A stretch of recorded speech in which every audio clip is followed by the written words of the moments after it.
That is the song of the kawaii bird, the last male of the species calling for a partner who'll never come. That is what extinction sounds like. It also sounds like the revving of a chainsaw, the thump of a harpoon, and the whistling of a bullet. Extinction looks like miles of raised rainforest and oceans with more plastic than fish. It smells like car diesel and pollution. It feels like hopelessness, like the end of beauty and wonder. And sometimes it feels like my generation will be the ones inheriting when plastic and pollution and power have gained supremacy over all else. We so rarely take a step back and really understand and feel the loss behind the statistics. I will be pragmatic and I will discuss policy proposals, I promise, but first, please all close your eyes and picture the world 4.4 degrees hotter than pre-industrial levels by the end of this century. That was one of the IPCC's sixth assessment report predictions for scenarios with unabated emissions rise. But unless you've pored over climate models and understand the intricacy of tipping points to a T, it's unlikely that you can visualize the outcome and truly imagine the severity of what's to come. Keep your eyes closed for just a little bit longer. In 2020, I spoke to Belinda Rickamani, a young woman living on the Solomon Islands, who, from her window, has a view of an island called Wolondi Island. Wolondi Island is a window in itself, a window into a likely future. It used to be home to 1,200 inhabitants, and when I spoke to Belinda, because of rising sea levels and submersion, is now home to only one man called Timothy. He spends the day adding rocks to the wall around his house, trying to hold off the water for just a little bit longer. The reason he won't move, and I quote his words, "If I move to the mainland, I can't see through the trees. I won't even see the water. I want to have this spot where I can look around me, because I'm part of this place and it's part of me." And that, I think, embodies the stark tragedy of what we're all facing. The Solomon Islands have some of the lowest carbon emissions and yet face some of the greatest impacts of the climate crisis. Timothy is having to make the choice between staying in his house on a drowning island or leaving everything he's ever known and starting a new life somewhere else because of sea level rise, which he's played almost no part in causing. In 2017, I did my first public speech about the climate crisis, and I quote the exact words. I said, "In 30 years' time, if we haven't acted on the issue, we will look back to today and wish that we took action before it was too late," and how wrong I was. It wasn't 30 years, it was 3, before things became so uncontrollable and so terrifyingly immediate and glaringly obvious. I was warning of a distant threat, something that's coming, and that we must stop before it's too late. But droughts are already baking the land. Floods, I'm sorry, I'm just going to have to blow my nose quickly. I'm not crying, I just have a cold.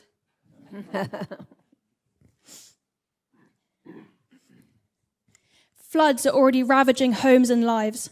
Hurricanes are already decimating cities, towns, and villages, and wildfires are burning uncontrollably. And if we continue on the course we're on, it will give us a good indication of what will happen if we don't dramatically slash greenhouse gas emissions.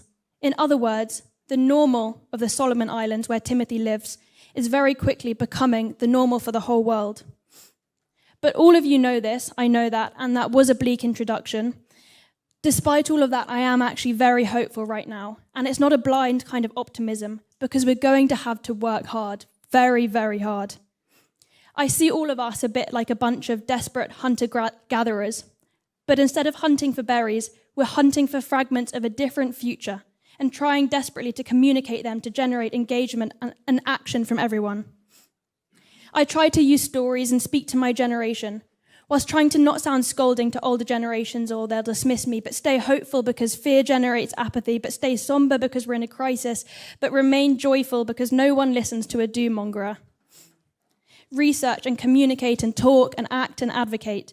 And it has been a privilege, truly, to be invited to conferences like this where I'm surrounded by people like all of you, where I sit in the audience, literally overawed with the sheer power and hope in what all of you say. That wasn't targeted. I will proliferate this speech with metaphors and speak to this audience in the same way I'd speak to a school, because currently, quite honestly, I think that the qualities inherent to kids are the qualities that so many of us lack. It's the passion, the clarity, the curiosity, and the imagination that we need. And why are young people one of the biggest untapped resources? Because there's so much distrust in my generation. And why are young people distrustful? Because political parties aren't deliberating about what the world needs, they're deliberating about how to win. When I speak to other young people about politics, the conversation isn't geared towards opportunity and vision and how we could integrate into and create a new political reality. It's about the sheer horror of our current political reality and how best to protect ourselves from its consequences. We need co-collaboration, imagination, deep and genuine integration with a diversity of new ideas. In a world where we're taught to hyper-focus on the plastic coffee cup that you should avoid at all costs, and are scolded for the flight you take over Christmas to see your family, and we must turn our lights off one evening a year for Earth Day, it's encouraged and rational to stay willfully ignorant of the bigger picture. But when ignorance and this hyper-atomization and individualization and self-obsession is encouraged, who's doing the thinking? Who thinks for the greater good? Supposedly those in power. And currently, that's not for the greater or for the good. In 2021, I was very fortunate to accompany a team of young conservationists and scientists from Reserva Youth Land Trust into the Choco Cloud Rainforest on a conservation and scientific expedition to find and describe new species.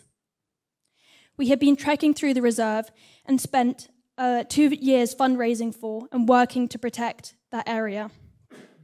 On one of his solitary escapades, Marco, a fellow member of the Youth Council and an Ecuadorian local, who knew his way around the jungle with his eyes closed, returned.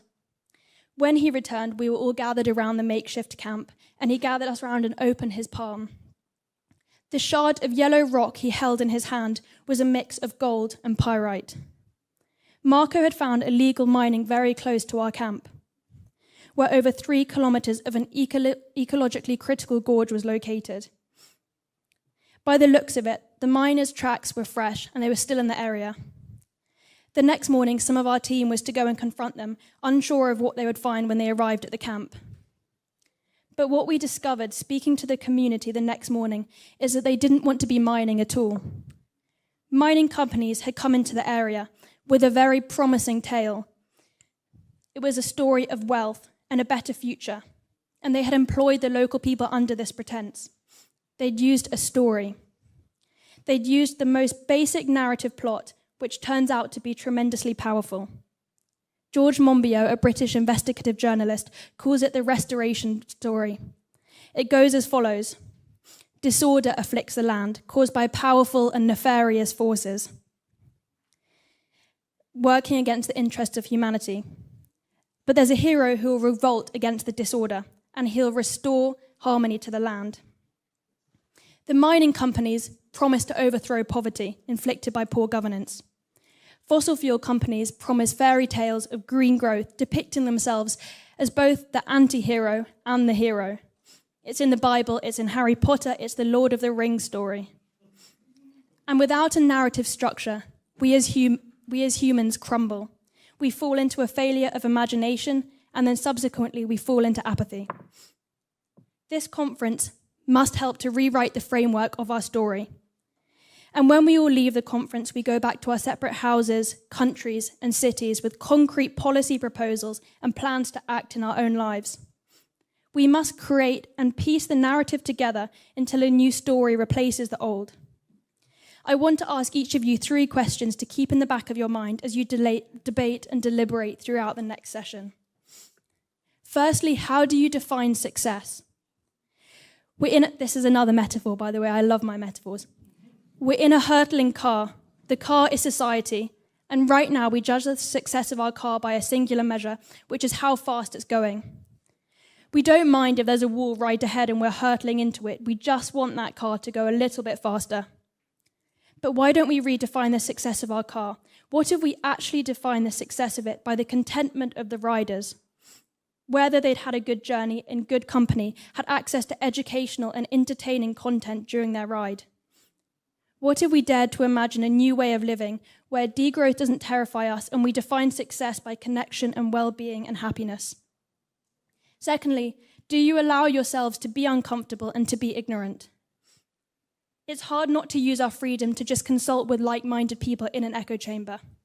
I used to feel like I'd achieved something when I'd post a horrible photo castigating a trophy hunter on Twitter, and my echo chamber of Twitter followers would agree, and we'd sit there typing away furiously on Twitter, agreeing with each other, and then we'd tuck our phones away and think, another great job done. Maybe we should be feeling like we're going against the tide. Engaging in debate and meeting others where they stand means you're facing resistance, and resistance means ideas are reaching people who need to hear them. Lastly, are you trying to just close the book, or are you trying to open a new one? All of you are leaders in your own right, meaning you are looked to for guidance as people create their own narratives. And like those seabirds in Australia who steal materials and make their own nests, people will take fragments of how all of you live and make that part of their own identities. Humans always have and always will do this. It's therefore our responsibility, your responsibility, to value nature in cities, to value educational systems that champion, not counter diversity, to uphold solutions rather than blindly following a preordained path, to research meticulously who you support, because whilst I would love to believe that we're all inherently good, there are undoubtedly people out there who will follow profit over all else. And I want to be clear before I finish, this conference is the fun. It's the visionary talking shop, which we need desperately, yes, but it's not the work. The work begins when we all leave and we put these ideas into practice. And I want to leave you with my favorite quote of all time, which is by a researcher and scientist called Mary Hegler, and she says, "We can be overwhelmed by the complexity of the problems, or we can fall in love with the creativity and the possibility of the solutions." Thank you.